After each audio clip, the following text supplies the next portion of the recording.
Welcome to the Happy Dog Podcast. This podcast is designed to bring you ideas and uplifting information to help you live a meaningful and fulfilled life with your dog from a holistic perspective. Now, let's explore the world of a happy dog.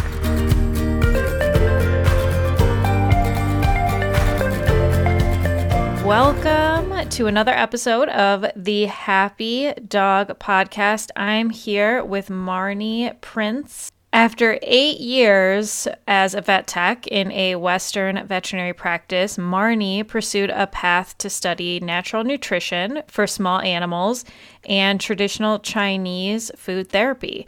So by combining the knowledge from all those sources that she was studying, Marney has been able to create healing whole food recipes to help balance pets and promote healthier, happier, and longer lives for them. So thank you, Marney, for being here. And nutrition and food is a subject that I know our listeners always want to hear more about.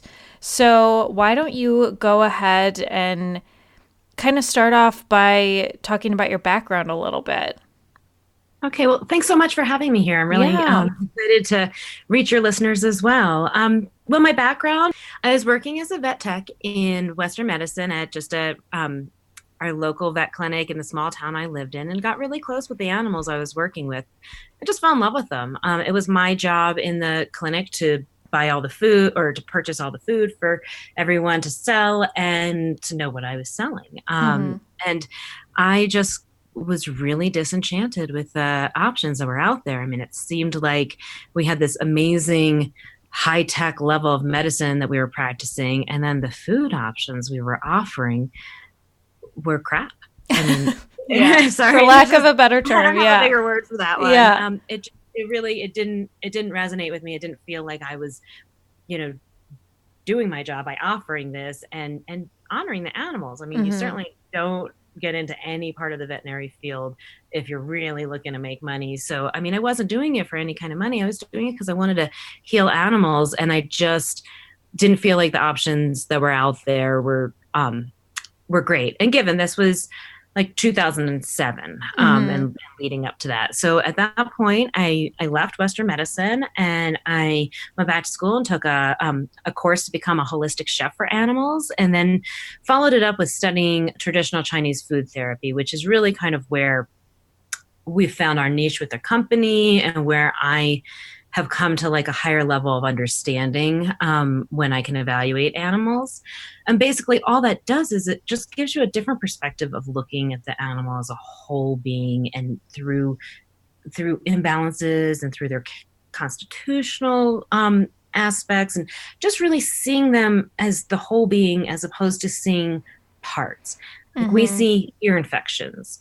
I see ear infections, but with stagnation as part of it, which then the stagnation has kind of created more heat in that area. So we want to move things away from there, release the stagnation and release the heat.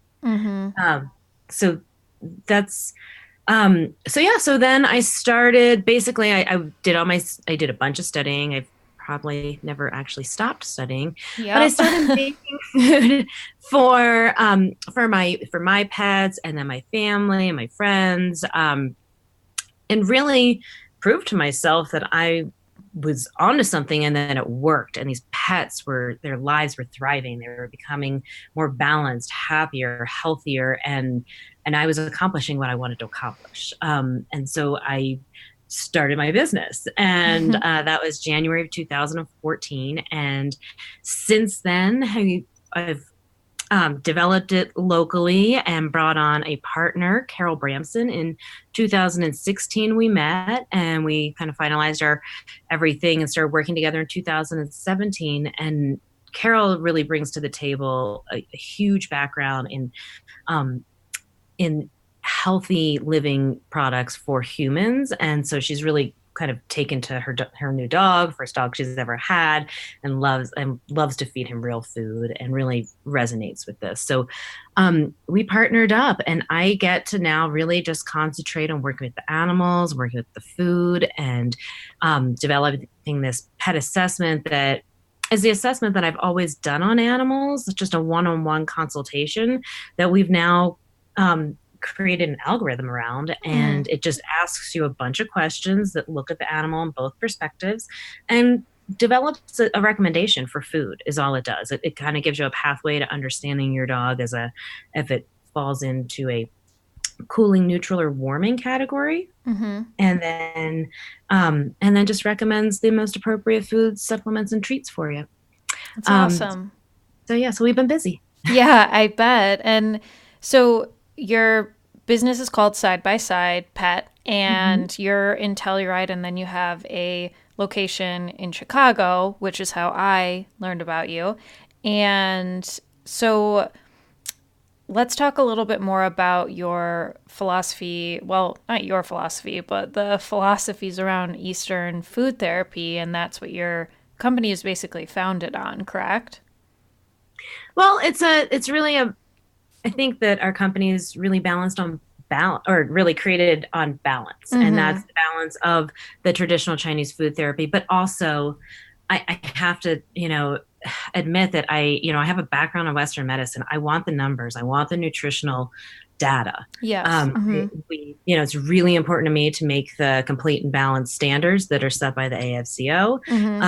And I really believe that I could potentially cause problems if I was deficient in any of those categories. So I do believe that there's, a balance of the Western side, because I'm very serious about my numbers. And then the Eastern side, which I'm really interested in the whole concept and perspective of looking at the animal that way. Yeah. And so how does your food or even your consult work? You're looking at if a dog is more on the warming or hot side, and then using cooling foods and vice versa? Exactly. Yeah.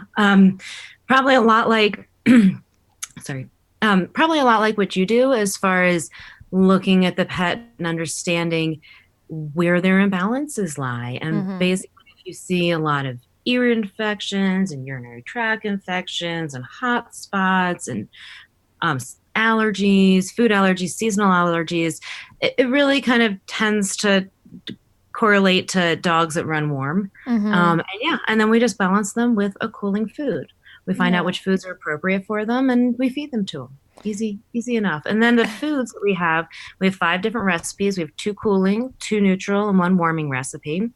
And we just kind of pick from our categories. And, truth be told, we're a new company, and we don't have recipes that suit everyone's needs, but we will go out of our way to find foods for everyone. I have no problem. There's a fantastic amount of companies out there at this point that also make great food. And I feel like, balance is balance. Balance is balancing between brands. Balance is between different varieties of proteins, between everything. So I advocate for the other companies that are doing it right as well. Yeah, that's great. And was there a moment, in whether it was when you were a vet tech or when you were studying, or but at any point that you a light bulb kind of went off and made you realize that food and proper nutrition, meeting those nutrient standards as well, is critical to a pet's overall health?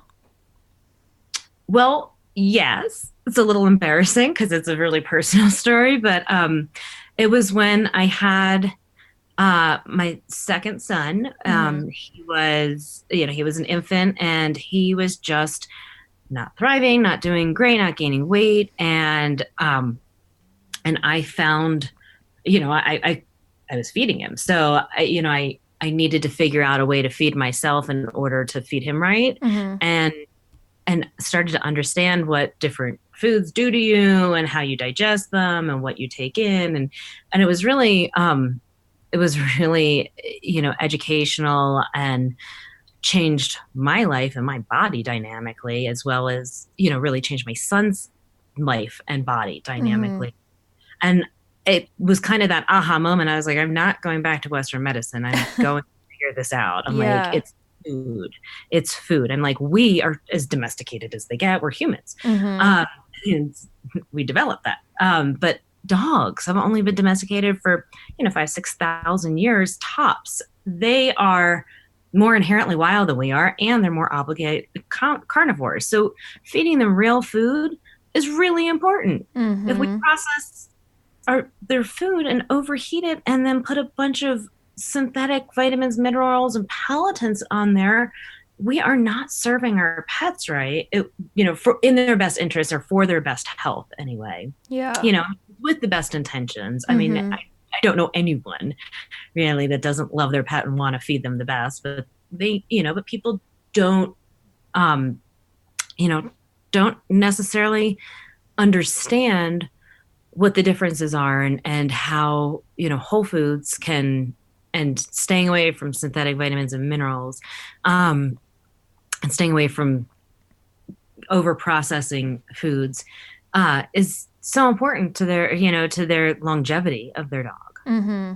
Totally. Totally. And what are some of the transformations that you've seen though when you've worked with people who have realized, okay, the food does really make a difference, and or they come to you with like they're kind of in crisis mode, because that's what I see a lot of time is like people come to me in crisis mode and they need something right away, like a recipe formulated because their dog is in terrible shape. Mm-hmm. So what about you with all that? I kind of same as you. I mean, like people go out of their way to find you when they really, really need you. So those Mm-hmm. are like the biggest cases that are, my one of my first cases really. The reason I actually started shipping my food and got into actually like being more of a national company, I thought I was really just going to be a local store and make food locally, and I never really envisioned doing what we're doing now. But nonetheless, Bertie was on vacation in Telluride with his mom, and he wasn't eating, and he was vomiting tons. And I was at that point, I had opened my business, and my partner was a veterinarian who was Eastern trained as well, and so we worked together Mm-hmm. on everything, which was really great. I could still tech a little bit and do nutrition as well at that point. Nonetheless, she came in to see us, and Allison looked at her or looked at Bertie and really, was like, this dog needs a lot of help. First of all, he's kind of been, living in crisis for a long time with ongoing chronic pancreatitis was basically what she diagnosed him with. Mm-hmm. That being said, she put him on some drugs to help him out, but then shifted him over to me, because what we do and what we did at that point was we changed the way his body worked to digest his food. We gave him whole foods that were super easily digestible. He Mm-hmm. ran really cold. We warmed him up, balanced him out, gave him some really great nutrients to help him assimilate those vitamins and minerals and that real food, get all of that mucus out of his gut and move things on. I mean, it changed his life. The owner came in that day and actually cried in front of us saying he's so miserable. Like Mm-hmm. his quality of life is terrible and we're considering putting him down.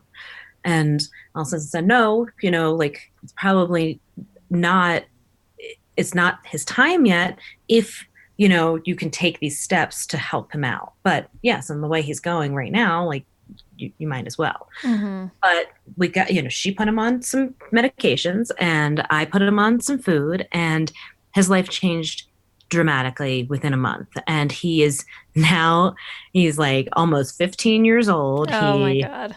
He's deaf. He can't hear anything. He's got cognitive disorders now Aw. because, he's just so old. But he hears his mom call that it's dinner time, and he will like hobble run Mm. over to food and still like gobbles it up. It's just fantastic. That's It's just, amazing. That's amazing. And so, you've been working in this field for quite some time and seeing different dogs with different cases of illness and things like that. A lot of people within the pet health industry, especially on the holistic side, say like we're in a health crisis with our pet, especially when it comes to food and over vaccination and things like that. What are your feelings about that? I I agree. I mean, Mm-hmm.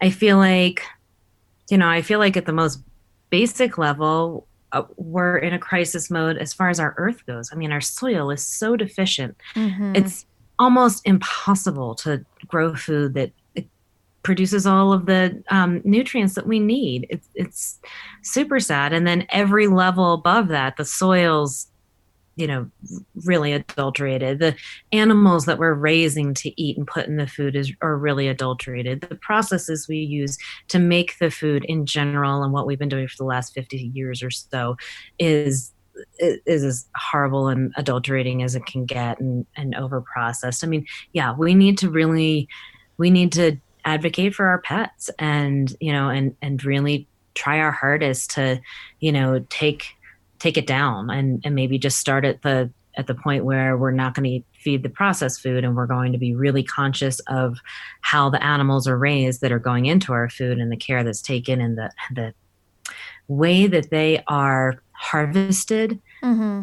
is um it's inhumane in our country in a lot of ways, and I think the energy from that just transfers in and also contributes to our animals getting sick. So yeah, I think on so many levels we are in crisis mode, and we need to step it up. We need to do things right. We need to do it right for our pets, for our earth, for the animals that are out there that we're putting in the food, for everything.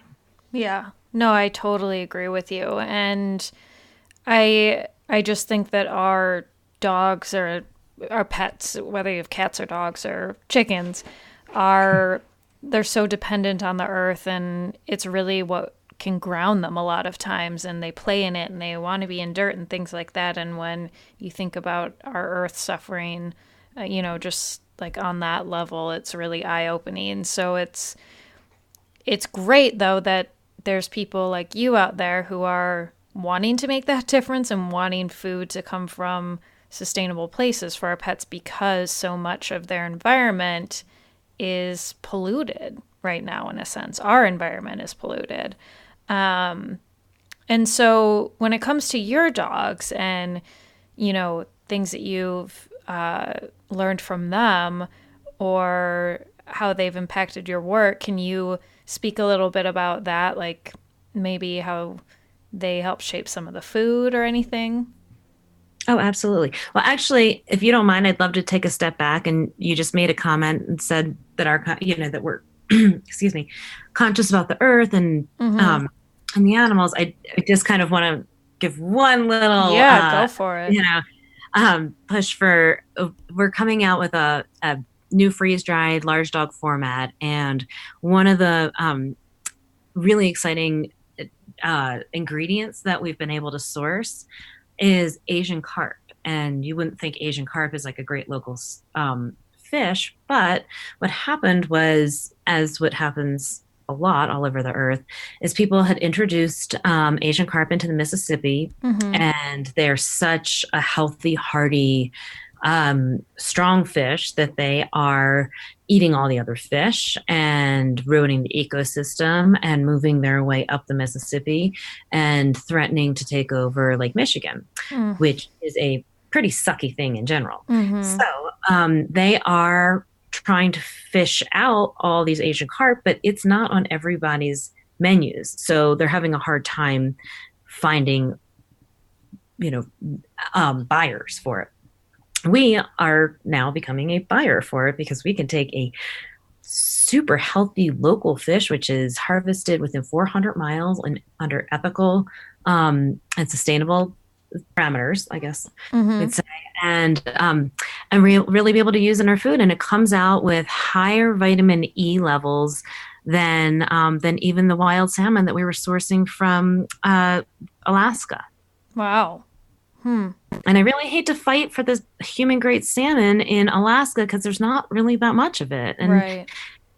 yeah, I mean, so this is a really great feeling towards putting, towards really, seeing through our mission. Yeah, definitely. And so how will that help too with Lake Michigan?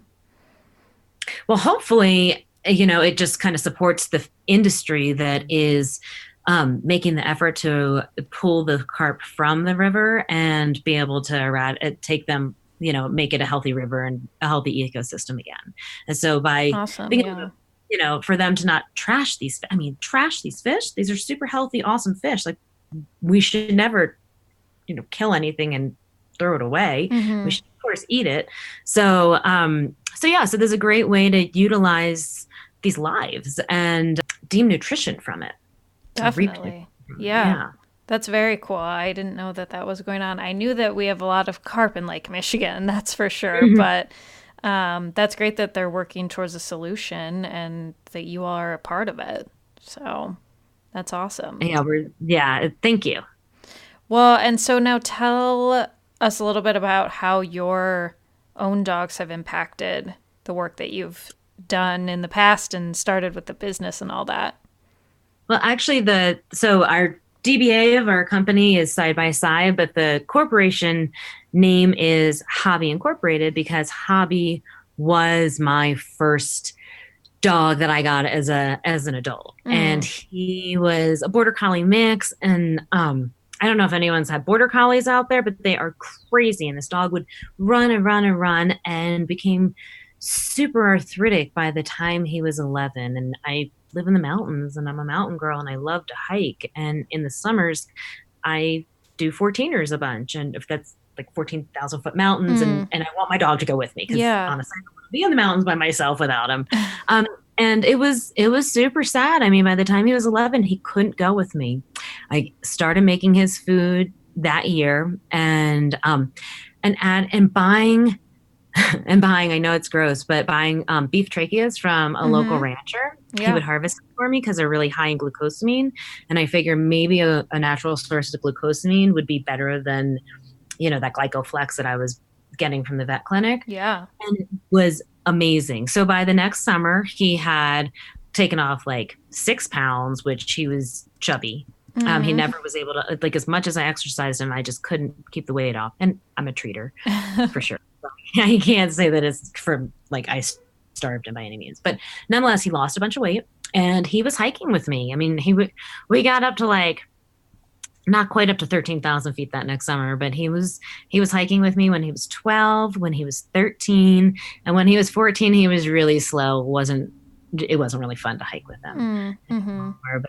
But then he passed away that following winter after that. But he was such an amazing transformation from the dog he was to the dog he became. And it was just by making little changes over the course of like 8 months or so.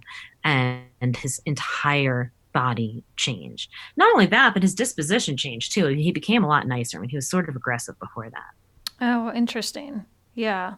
Well, I know, I can't remember if it was a podcast episode I mentioned this in or a blog post, but I've talked about it before where, your gut system really has a lot to do with your behavior because they've done studies on that with humans. And so similarly, I would think it affects our dogs as well. And so that's interesting that you mentioned that. I don't have any proof and I've never done any true research myself, but it would be my assumption. Yes. Yes, that would be accurate for sure. I mean, if your gut's off and you're hot and mucousy, it kind of, it would translate into your disposition. And if you're cool and calm and moving smoothly, I think that would also kind of translate into your disposition. So yeah, definitely. Well, tell us how we can find you and your products and all that info. Fantastic. So you can find us on the web at sidebysidepet.com. And you can also come to our store at 2444 North Clark Street in Lincoln Park in Chicago, or on Main Street right behind High Pie in Telluride, Colorado. We also sell in Fort Lauderdale, Florida with Dr. Allison Birkin at the Victoria Animal Hospital. And and a couple stores in Boston, but really you can come online, you can do the pet assessment. We'll make recommendations for you. If you need a one-on-one consultation, we offer that as well.